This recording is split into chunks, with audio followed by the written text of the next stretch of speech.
দেখো এটা একটা সর্ষের খোল, আগেও তোমাদেরকে আমরা দেখিয়েছি আমি। তো এগুলোকে আমি গুঁড়ো করতে গেছিলাম, এরা অনেকটা দিন হয়ে গেছে বলে এটা নরম হয়ে গেছে আর গুঁড়ো হচ্ছে না, এরকম হচ্ছে। তোমাদের এটা হয়তো জানা নেই, তো আমিও তোমাদের বলে দিয়ে দেখো ছাদ কুড়ে পড়ে গেছে।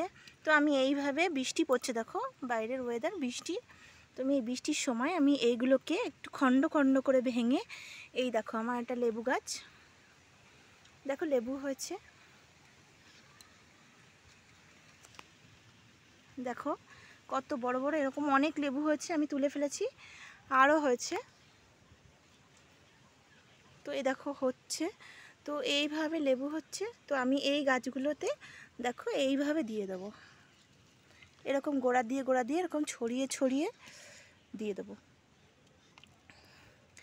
এই যে যত বৃষ্টি হবে, বৃষ্টিতে কি হবে, এই সারটা পচবে, একটু দূর থেকে দিতে হবে, কখনোই গাছের গোড়া দেবে না, তাহলে গাছ মরে যাবে। তো এরকম দিয়ে দেবো, দিলে কি হবে, সেই পচে পচে সারটা তৈরি হয়ে যাবে আর গাছটা সরাসরি সারটা নিয়ে নেবে। কিন্তু এটা একমাত্র জলের সময়, বৃষ্টির সময় দেওয়া যায়, কিন্তু অন্য সময় এভাবে দিলে ক্ষতি হয় গাছে।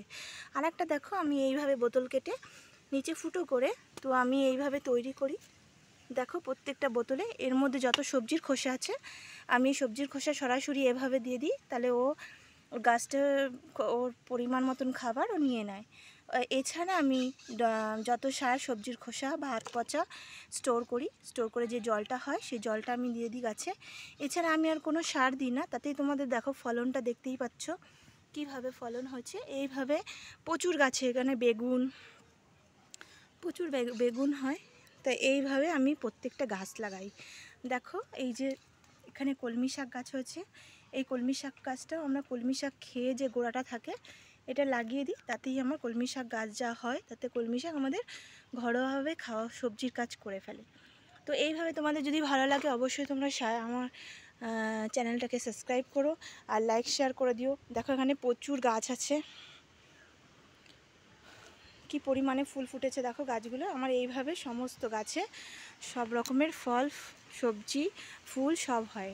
এখানে দেখো ঝিঙে গাছ, ঝিঙে হচ্ছে, দেখো এরকম করে ঝিঙে হয়, অনেক তুলেছি, সব ভিডিও তোমাদের কাছে দেওয়া হয় না, এটা তো স্বাভাবিক, সবটা তোলাও হয় না।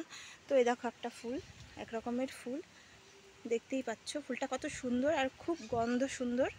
তো এইভাবে দেখো